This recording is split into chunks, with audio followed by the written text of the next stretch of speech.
A nossa primeira frase é ela, she. O SH tem o som de X, o E tem o som de I. She.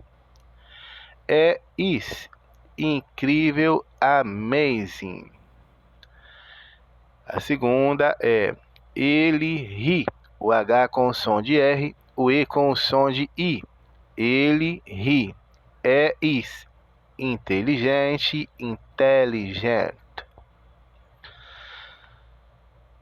Ele é bonito. It is beautiful. Ela é sua. It is yours. Então, nós tivemos nestas 4 frases o verbo to be, is. O verbo to be, is, ele será conjugado apenas com esses 3 pronomes destas 4 frases. Com o she, que está na primeira frase, com o he, que está na segunda frase, e com o it, que está na terceira e na quarta frase. Em português, nós temos apenas 2 pronomes pessoais do caso reto na terceira pessoa do singular, que é ele e ela. Então, nós usamos o ele para nos referir a uma pessoa, uma coisa, um objeto ou animal. Por exemplo, eu falo, ele está comigo. Quem? O cachorro. Eu falo, ele está comigo. Quem? O celular. Eu falo, ele está comigo. Quem? Uma pessoa. Então, eu usei o ele nessas 3 situações. Agora, em inglês, para traduzir ele para pessoas, eu uso o he, que nós usamos na segunda frase, referenciando que ele é inteligente. E para eu referir-me a um animal ou a uma coisa, um objeto, ao invés de usar o he, eu uso o it. Então, se eu falo, ele está comigo, quem? O celular ou o cachorro, ao invés de usar o he, eu uso o it. E o it, ele traduz tanto ele para coisas, objetos ou animais, como traduz também ela. Observe que o mesmo it que traduziu ele na terceira frase é o mesmo it que traduziu ela na quarta frase. Então, o it traduz ele ou ela para coisas, objetos ou animais. Então, em português, nós temos 2 pronomes pessoais, no caso reto, na terceira pessoa do singular, ele e ela. E em inglês, nós temos 3 para traduzir os nossos 2. Ela para pessoas, she. Ele para pessoas, he. E ele ou ela para coisas, objetos ou animais, it. Agora vamos contemplar alguns vocabulários que estarão nos nossos próximos diálogos. Esta praia é perfeita. This beach is perfect. Este lugar é perfeito. This place is perfect. Esta praia é incrível. This beach is amazing. Este lugar é incrível. This place is amazing. E todas as vezes que nós tivermos os verbos to be em umas perguntas, nós inverteremos o verbo to be com o pronome. Então, nós estamos contemplando o verbo to be is. Porém, nós temos 3 verbos to be no presente. Então, nós estamos contemplando o is. Mas nós temos 3. E todas as vezes que nós tivermos um dos 3 e a frase for interrogativa, nós vamos inverter o verbo to be com o pronome. Observe. Em português, ela está. Em inglês, está ela. Está is. Ela, she. Feliz, happy. Ele está em português e em inglês está ele. Está is, ele ri, rindo, laughing. Está ele rindo? Is he laughing?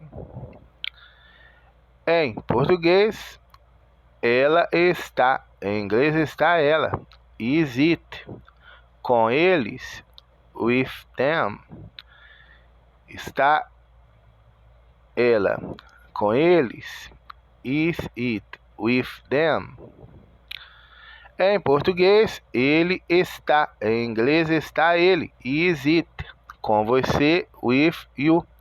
Então, sempre que nós tivermos um verbo to be em uma pergunta, nós inverteremos com o pronome. Dessa mesma forma que nós invertemos o verbo to be is com os pronomes. E os outros dois verbos to be que nós temos no presente é o are e o am. Nós temos 7 pronomes pessoais no caso reto. Esses 7 pronomes se dividem na conjugação com os 3 verbos to be. Então, o is será usado com it, she e he.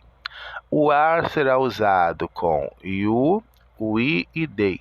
Sobraram apenas um, porque 3 foram usados com o is, que foi o he, o she, o it. 3 foram usados com o are, que é you, we, they. Esse um que sobrou é o I. E o I será usado com outro verbo to be, que é o am. Então, nós temos esses 3 verbos to be no presente. Am, is e are. E todas as vezes que um deles estiver em uma pergunta, nós então inverteremos ele com o pronome.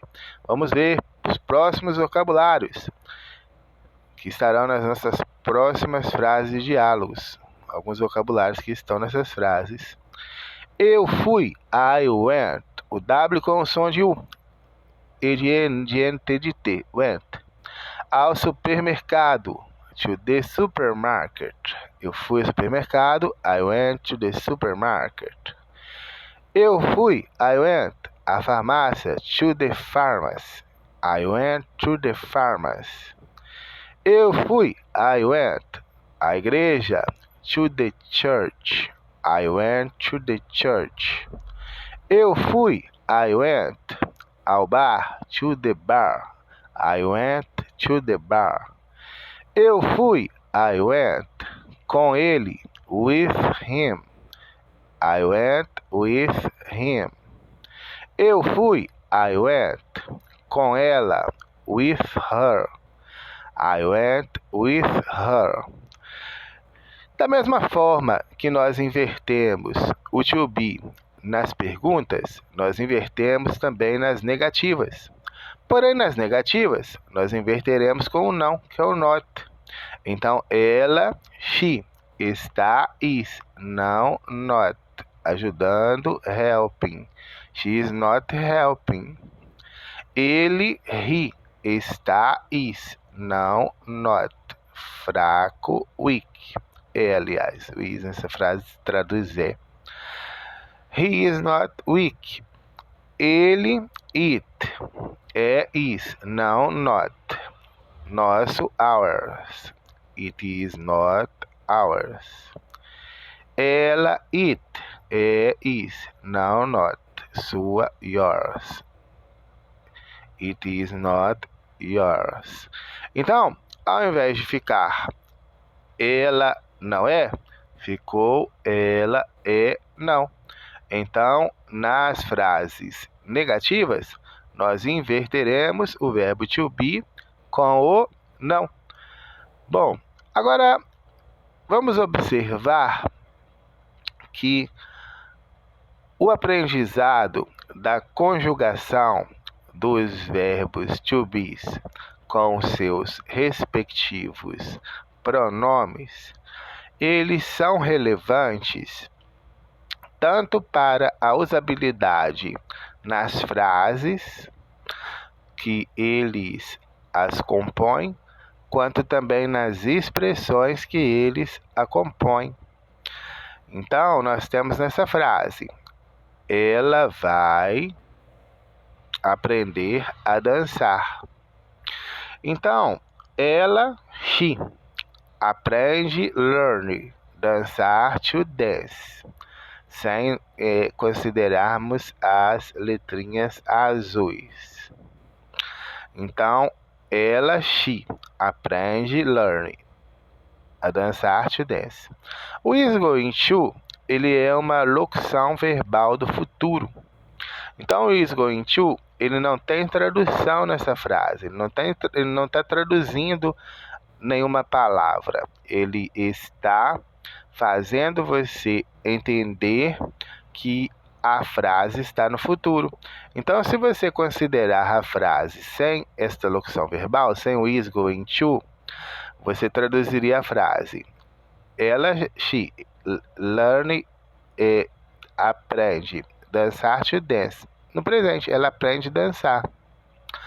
E aí, como você entende que o is going to, ele tem essa funcionalidade de fazer você entender que a frase está no futuro, aí você entendeu então, ela vai aprender a dançar. Então o going to, ele sempre estará fazendo esta função do futuro. Agora, o going to, e aí se você vai usar o is, o am ou are, que é os 3 verbos to be no presente, vai depender de qual pronome você tem na frase. Então, quando você tiver he, she e it, você vai usar o is. Quando tiver are, quando tiver o you, we e they, você vai usar o are going to. E quando tiver o I, que é o will, você vai usar o am going to. Então, nós estamos tendo como objetivo nesta aula a sua compreensão que o verbo to be, is, ele é conjugado com os pronomes he, she, it, tanto para você poder formular suas frases em que eles compõem sozinhos, quanto para você também aprender em expressões que ele as compõe. E na próxima aula nós teremos o are, e na próxima o am, e na próxima nós juntaremos os 3 para você entender bem com quais pronomes você vai conjugar cada verbo to be no presente.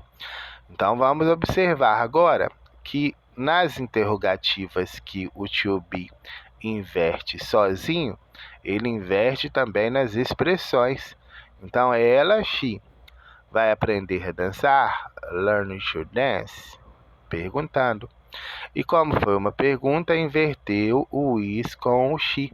Então ficou, is she going to learn to dance? Ele vai começar um novo emprego. He is going to study a new job. Ele vai começar um novo emprego. Is he going to start a new job? Agora nós temos uma outra expressão, que é o is supposed to, que traduz deve, é esperado que, é obrigado a, é necessário que. Observe esta frase sem considerar as palavrinhas em azuis. Então, ela, she, começa start na segunda-feira, on Monday. E aí, você traduziria dessa forma se não tivesse a expressão is supposed to. Então, ela começa na segunda-feira. Aí você, então, conhecendo essa expressão is supposed to, você não vai traduzir palavra por palavra, não vai traduzir o is como é, não vai traduzir o suppose como verbo supor e nem o to para. Você vai entender que essas 3 palavrinhas, elas é uma expressão idiomática que elas traduz, que elas têm este contexto de ela deve começar na segunda-feira. Então, o novo software, the new software,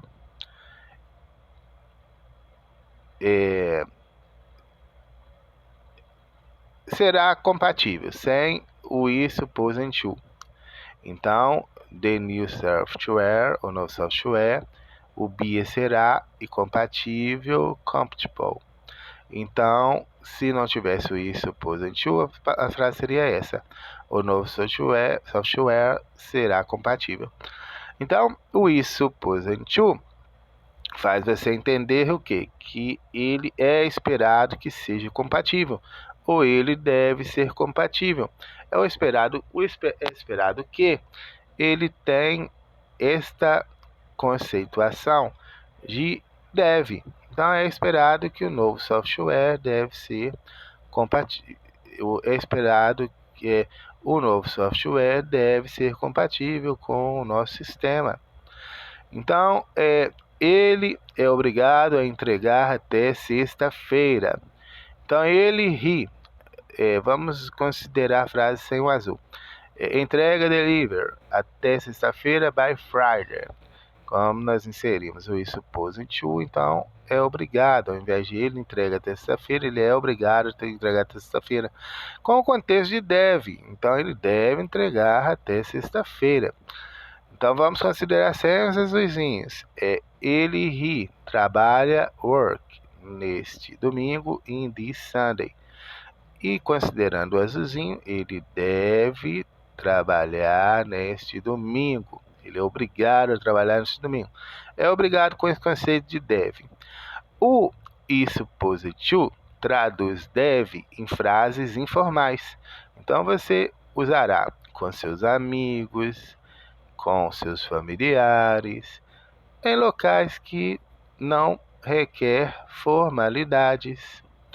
Agora, quando você for usar em locais formais, você usa o must, que é o verbo modal, que traduz deve com o mesmo contexto de is supposed to. Da mesma forma, a locução verbal que você usou nas frases anteriores, que foi o is going to, o sinônimo dele é o verbo modal will, do futuro.